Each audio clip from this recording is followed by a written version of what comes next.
Good afternoon, everyone. I am Ninette Escoltor, and I will be the first reporter of Group 2, and our topic is all about World of Regions. So, before we proceed to our topic, I'm going to discuss or recall what globalization is.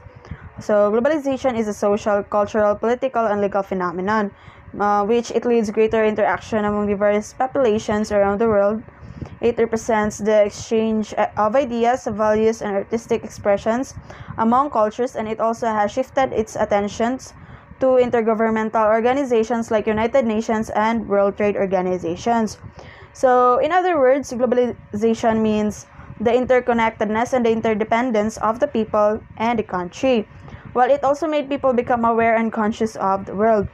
Next, we have the regionalism. Regionalism is also seen as a political and economic phenomenon which aims to increase political power and influence and to coordinate economic policies between countries in the same geographic region. So it can also be examined in relation to identities, ethics, religion, ecological sustainability, and health. Regionalism is also a process and must be treated as emergent socially constituted phenomenon, which actually means that regions are not natural or given. Rather, they are constructed and defined by the policymakers, economic actors, and even social movements. Countries, regions, and globalization. So first we have regions. According to Edward D. Manfield and Helen V. Milner, economic and political definitions of regions vary, but there are certain basic features that everyone can agree on. So first, when we say a group of countries located in the same geographical specified area, or a combination of more than two regions organized to regulate oversea flows and policy choices, we refer it as a region. So example of it are Europe, namely the Central and Eastern Europe region. We also have the African region, Asian region, the Mediterranean, the Middle East, and the Americas. So these regions are made up of nations and countries.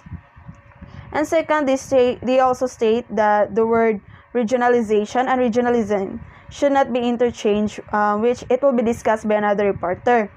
So countries or nations respond economically and politically to globalization in various ways. So first, some of the countries are large enough and have a lot of resources to dictate in how they participate in processes of global integration.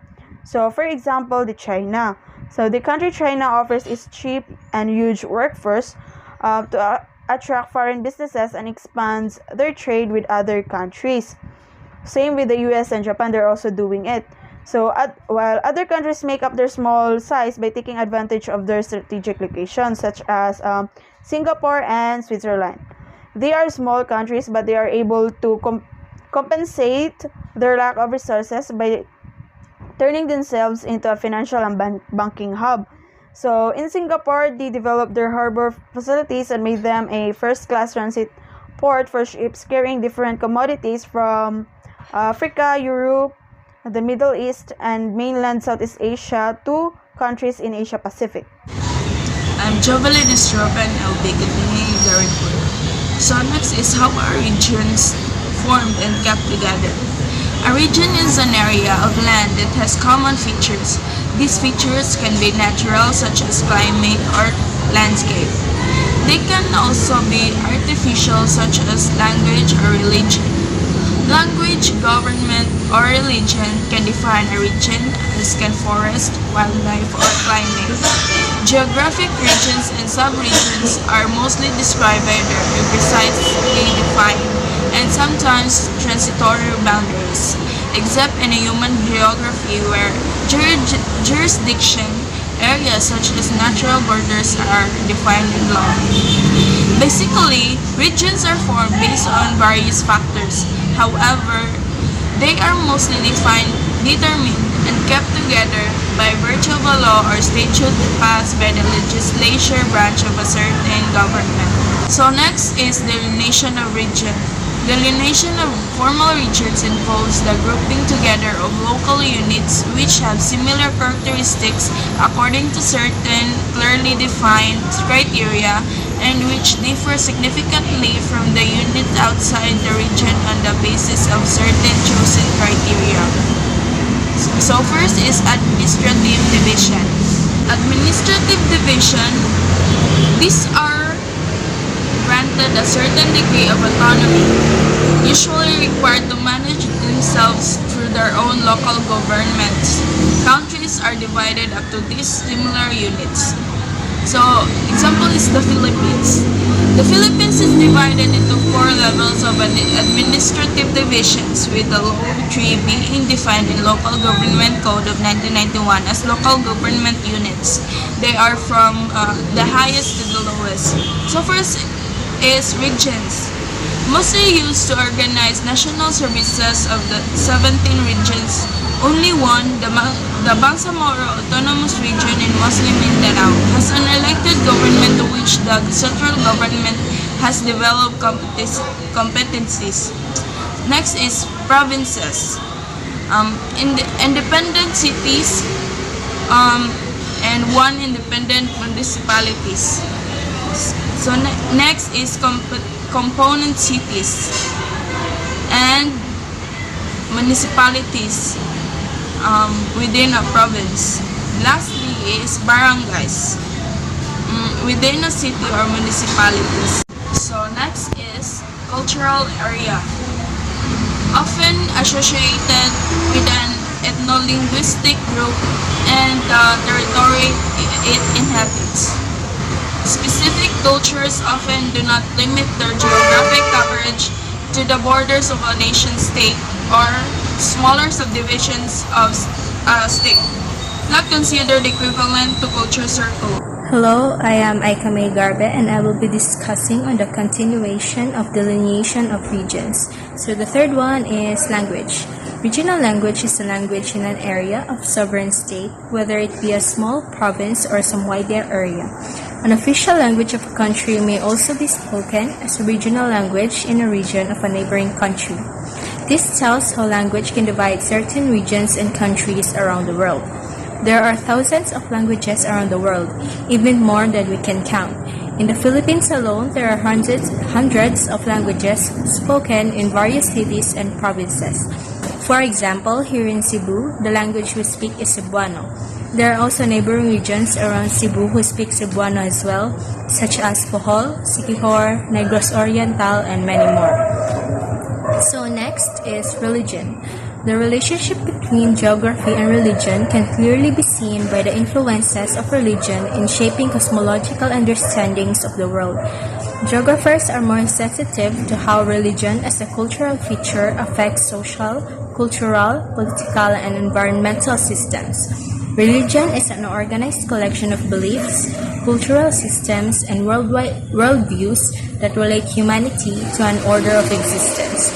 So we had different gods that we believe in, and this made our beliefs distinct from one another. For example, here in the Philippines, where a majority of us is Roman Catholic, Islam is also one of the prominent religions in our country, which is more dominant in the Mindanao region. Let us now proceed to the differences between regionalization and regionalism. Regionalization is the regional concentration of economic flows. It is also the tendency to form regions or the process of doing so. When used in opposition to globalization, this often means a world that is less connected with a stronger regional focus. While in regionalism, it is a political process characterized by economic policy, cooperation, and coordination among countries. It also refers to formal economic cooperation and economic arrangements of a group of countries aimed at facilitating or enhancing regional integration. Examples of regionalism include free trade areas, customs unions, common markets, and economic unions. So to sum it up, regionalization is focused on the division of countries or region, while regionalism aims to cooperate or work closely together with other countries. So my topic is all about the 3 distinct elements of regionalism. So regionalism is a political ideology which seeks to increase the political power, influence, and determination of other people of one or more subnational regions. It focuses on the social system based on one or more regions, gaining strength from or aiming to strengthen the consciousness of and loyalty to a distinct region with homogeneous population, similarly to nationalism. More specifically, regionalism refers to the movements demanding territorial autonomy within unitary states, the organization of central state on a regional basis of delivery of its policies, including regional development policies, political decentralization, and regional autonomy. The first regional movements are found in Europe in the late 19th century, directed largely against the centralizing and uniform nation-state. Proponents of regionalism usually claim that strengthening the governing bodies and political powers within a region at the expense of a central government will benefit local populations by improving regional or local economies in terms of better fiscal responsibility, regional development, allocation of resources, implementation of local policies and plans, competitiveness among regions, and ultimately the whole country, consistent with principle of subsidiarity. For continuation, I am going to discuss the different advantages and disadvantages that regionalism has brought in a region. So the first advantage is that it achieves autonomy and local power. So regionalism achieves autonomy and local power since their authority can be able to govern and administer the interests of the local people according to its own initiatives, and it is also based on the people's desires in line with the current laws and regulations. So by this, it increases their local power and political power of each countries. The second advantage is that it is considered as an international phenomenon that may be observed among all the developing countries. So regionalism do exist and it is happening in almost all countries since it helps them to improve and to be a better country. It enables them to create groups for the purposes of trade and to collectively reduce barriers trade among the members of a group. The third advantage is that it helps in overcoming and solving economic problems and also the socio-political problems. So regionalism can lead to substantial economic gains since it allows countries to improve market efficiency, share the cost of public goods or large infrastructure projects, and decide policy cooperatively and have an anchor to reform. On the other hand, despite of all the advantages that regionalism has brought in a region, there are also disadvantages, and one of it is it causes some serious problems in India, particularly in Punjab and in Kashmir. So in India, many people have been killed and they have been taken out as a result of ethnic or communal violence. And all of this have happened just because of one reason, and that is because they had an election. Another disadvantage is that it creates many problems for the government of each country. So regionalism creates problems for the government because as what have happened in India, people tend to fight and a lot of people will be affected. And the government will be having a hard time facing and resolving this issue since a lot of lives are involved. Good morning everyone, I'm Leah Jane Himaya and I'm here to tackle about the reasons why countries form regional associations. Countries form regional associations for several reasons. One is for military defense. The most widely known military defense grouping is the North Atlantic Treaty Organization or NATO. NATO formed during the Cold War when several Western European countries plus the United States agreed to protect Europe against the threat of the Soviet Union. The Soviet Union responded by creating its regional alliance, the Warsaw Pact, consisting of the Eastern European countries under Soviet domination. The Soviet Union imploded in December 1991, but NATO remains in place. NATO is an alliance of countries from Europe and North America.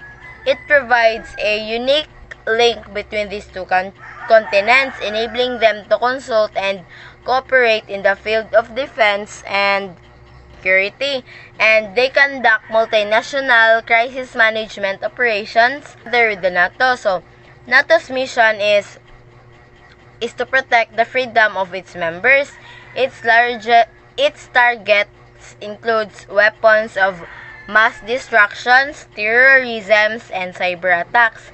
And they form regional organizations or network as a way of coping with the challenges of globalization.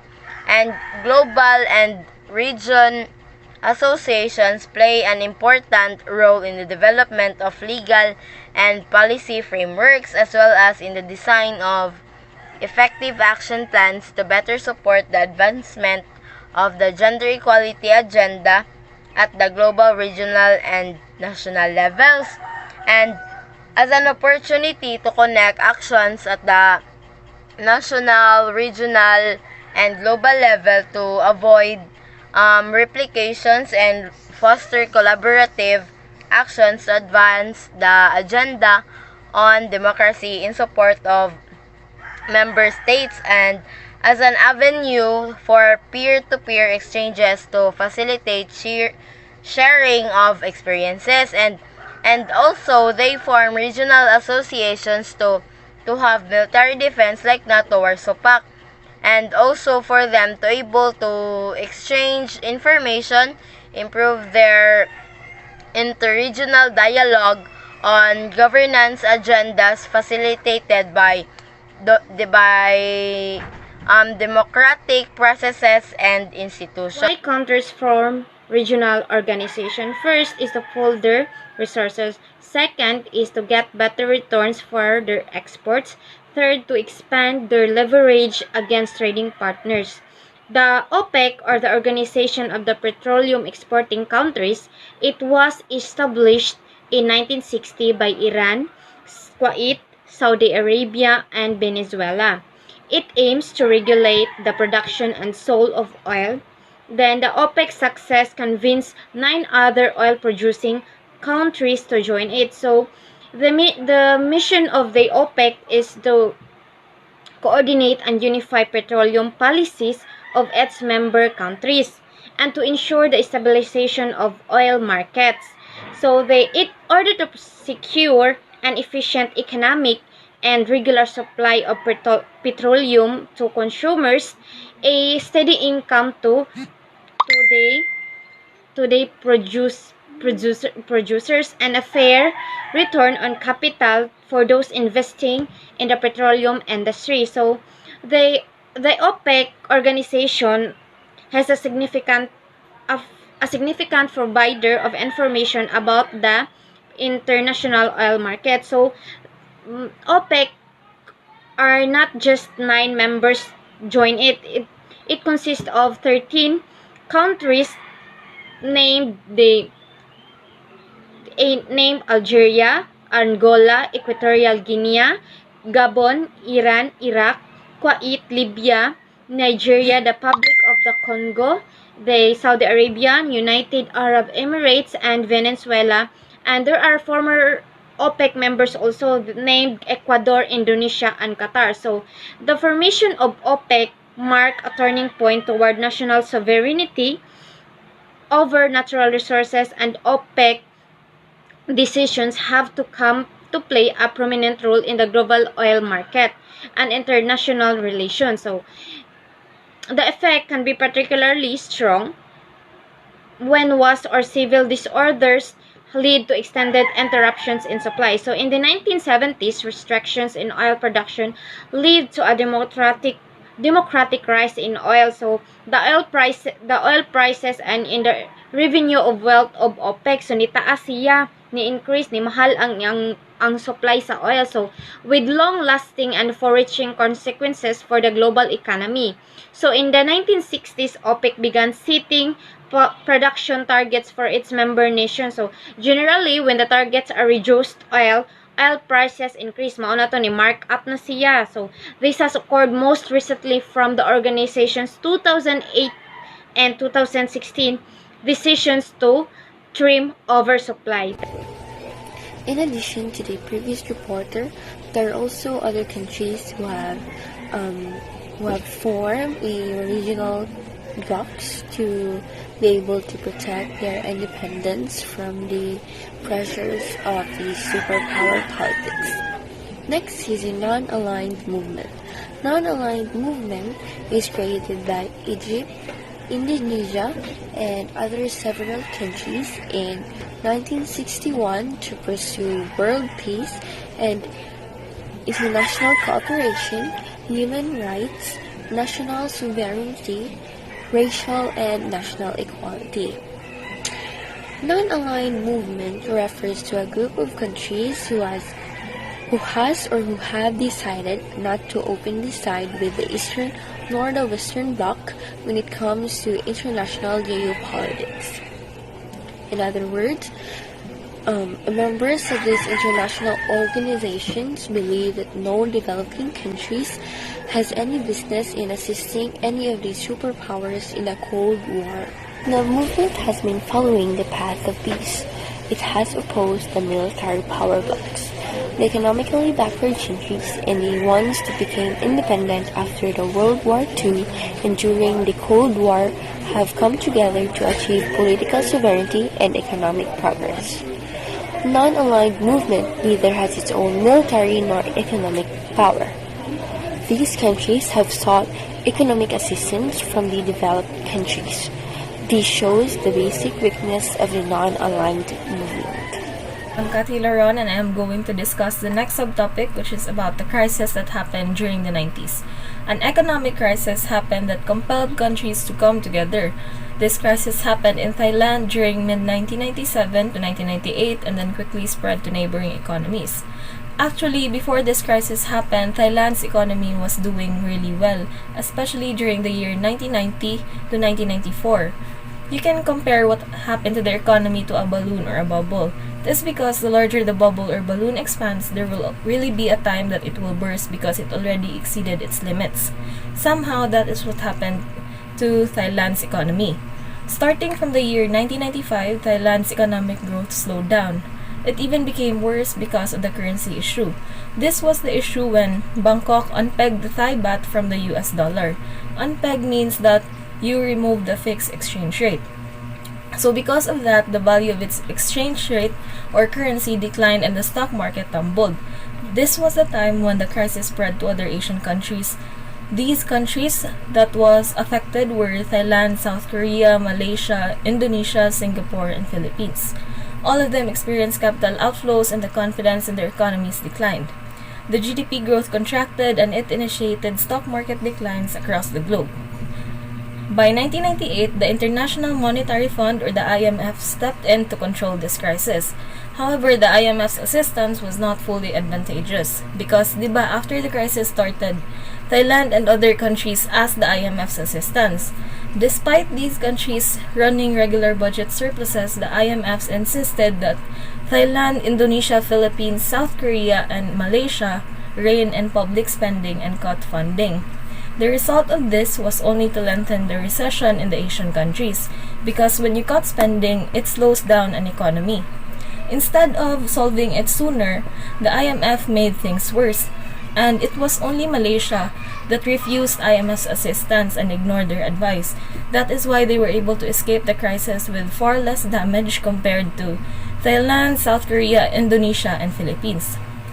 The only plus side to the Asian financial crisis was that the Thai baht, Indonesia rupiah, and Philippine peso suddenly became very cheap and lots of tourists arrived in Phuket, Koh Samui, Khao Lak, Manila, and Jakarta.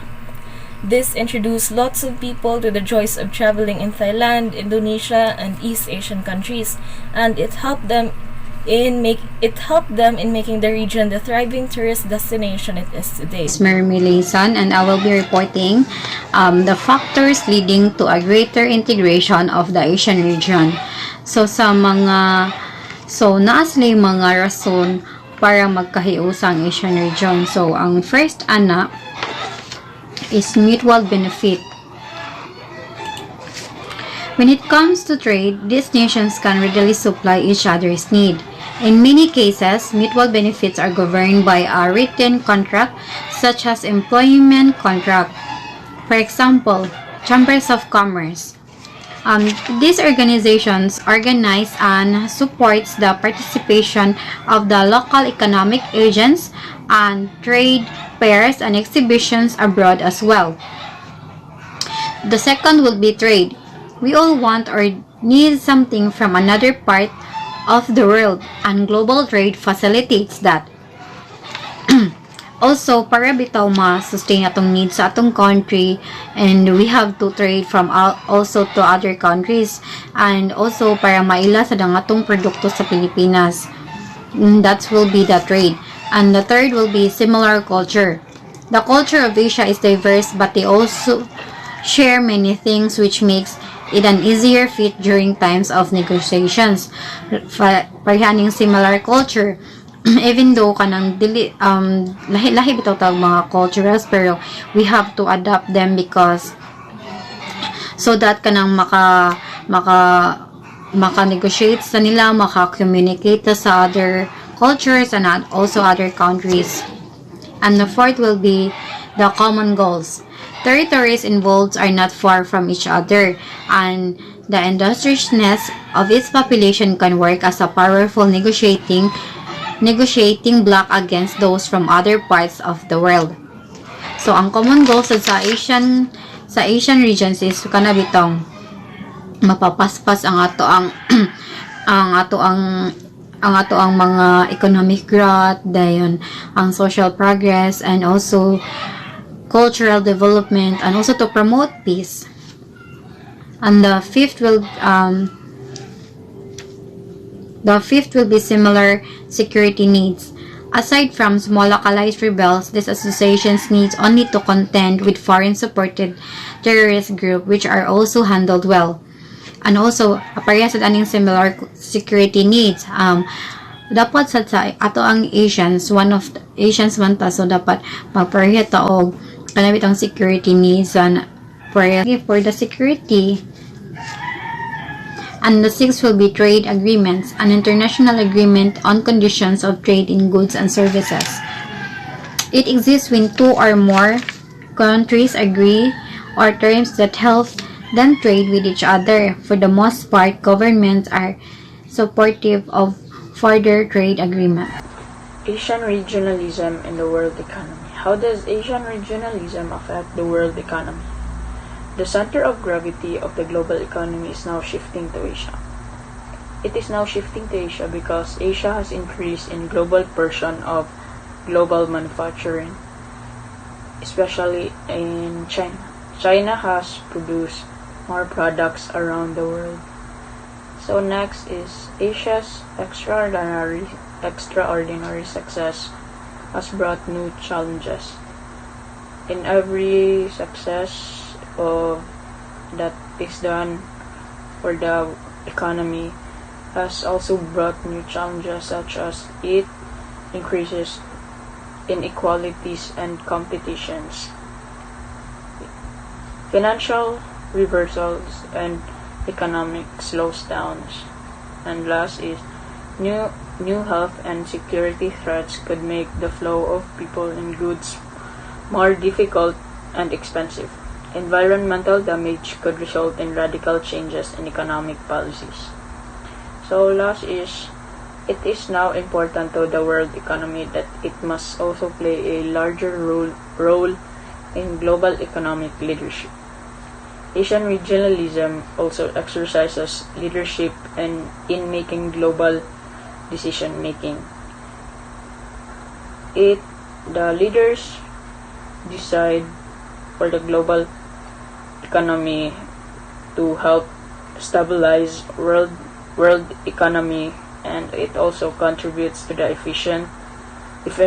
efficiency and stability of the global financial markets. Non-state regionalism. It is not only the states that agree to work together in the name of a single cause. So communities also engage in regional organizations. So this new regionalism varies in form.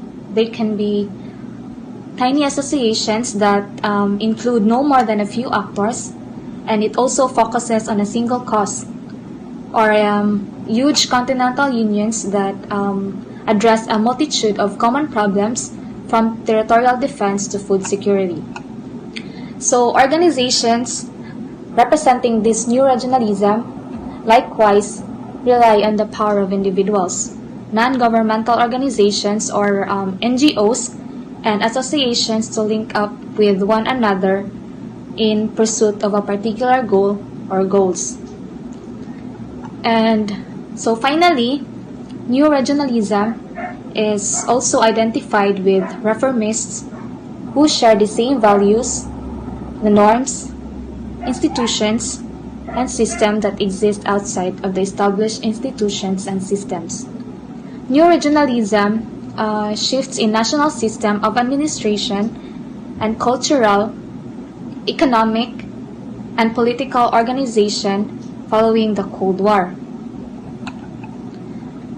New regionalist projects, which began about the mid-1980s, differed in substance from the earlier rise in regionalist developments, which had begun about the 1950s and later became known by the term Old Regionalism.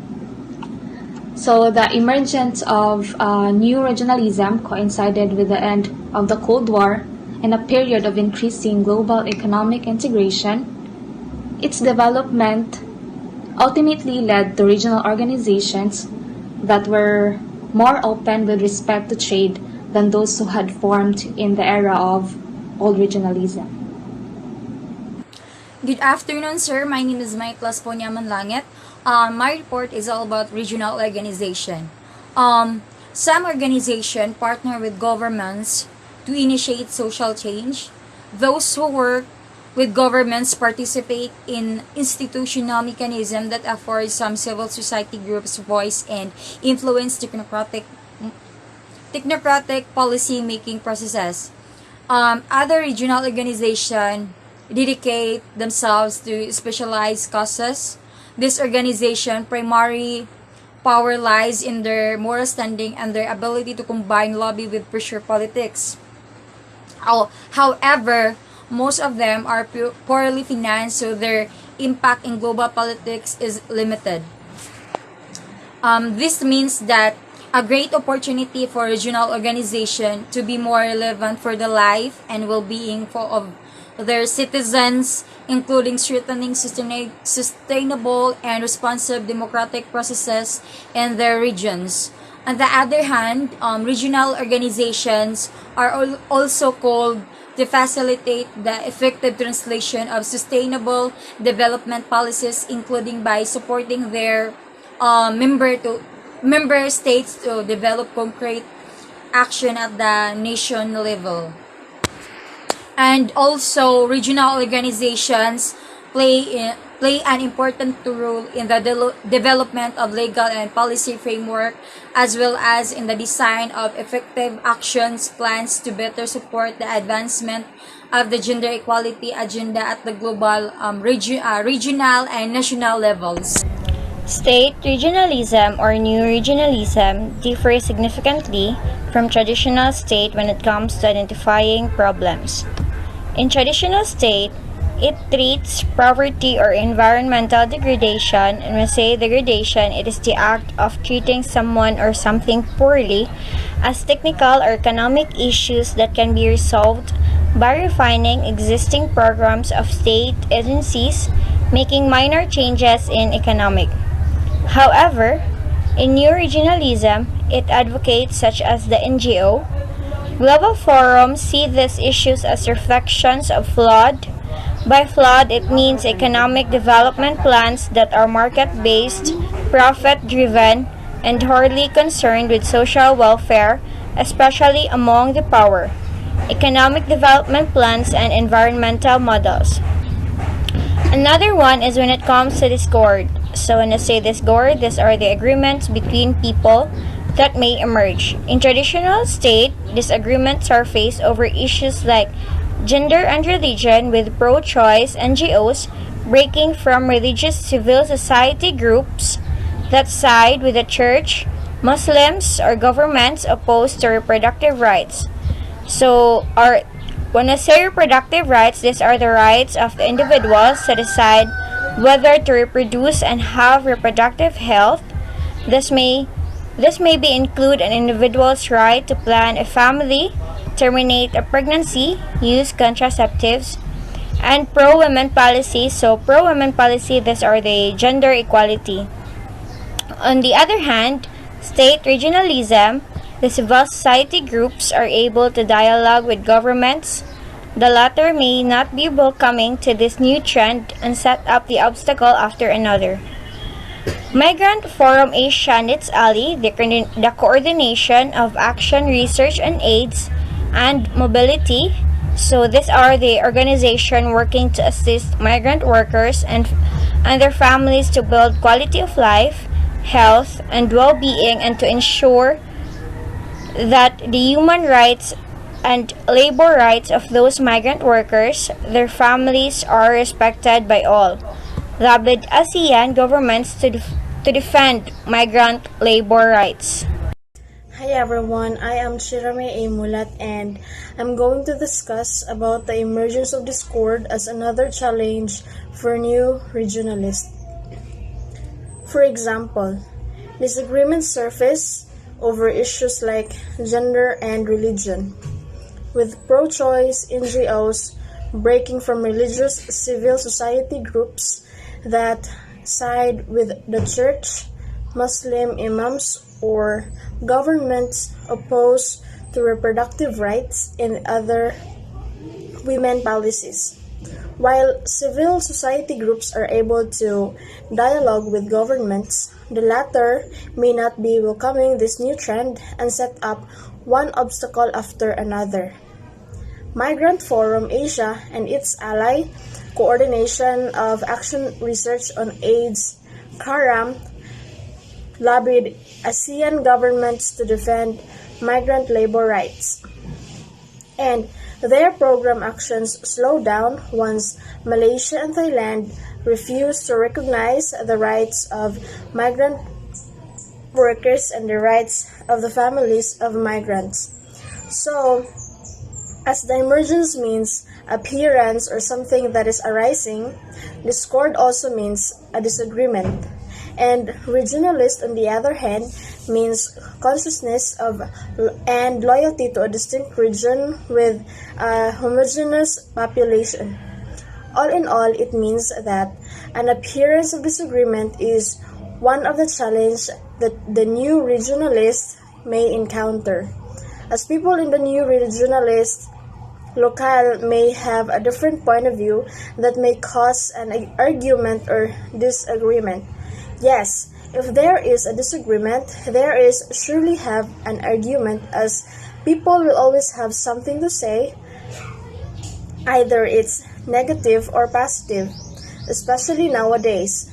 They may have shared it in many social media platforms, and that could be spread not only on their own locale but all over the world. Given for example is the issue about the same-sex marriage. Here in the Philippines, it was not allowed to have a same-sex marriage, as churches believes that marriage is a union of both men and women. Yes, some other countries approves same-sex marriage, but it is still in talk here in the Philippines.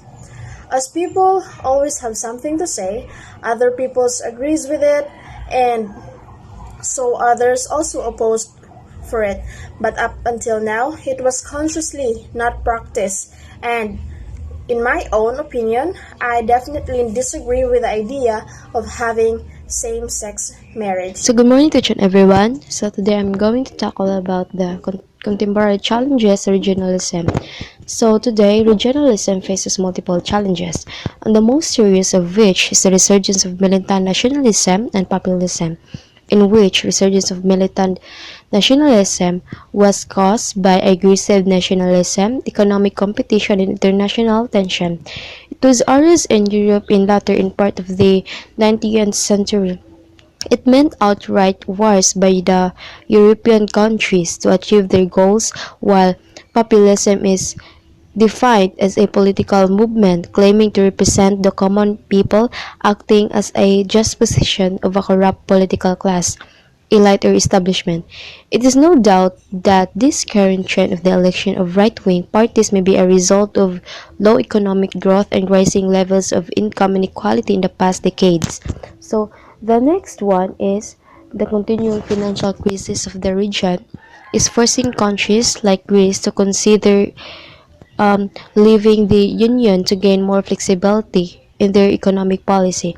Anti-immigrant sentiment and a populist campaign against Europe have already led to the United Kingdom voting to leave the European Union in a move the media has termed the Brexit. And the next one is Asian members. So Asian members continue to disagree over the extent to which member countries should sacrifice their sovereignty for the sake of regional stability.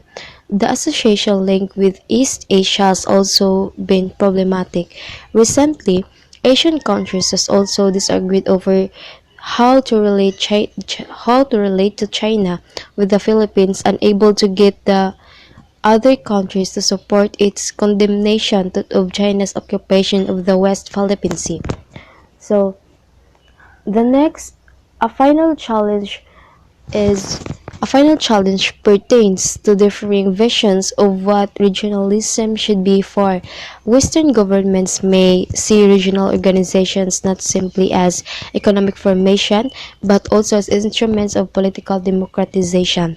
Non-Western and developing societies, however, may have a different view regarding globalization, development, and democracy. Good morning, everyone. I'm Justin Musnudalo. I'm from DIM1. Therefore, I conclude that the populations that joined the Asia-Pacific Economic Council, or APEC, alone comprise 37% in the world's population in 2001. They are part of smaller organizations that include the Association of Southeast Asian Nations. North Korea is part of the regional forum, which discusses security issues in the region. The countries find it difficult to reject all forms of global economic integration, and also hard for them to turn their backs on their regions. Even if UK leaves the EU, it must continue to trade with its immediate neighbors. None of this is to say rather that regional organization will remain unaltered. The history of regionalism shows that regional association emerge as new global concerns arise.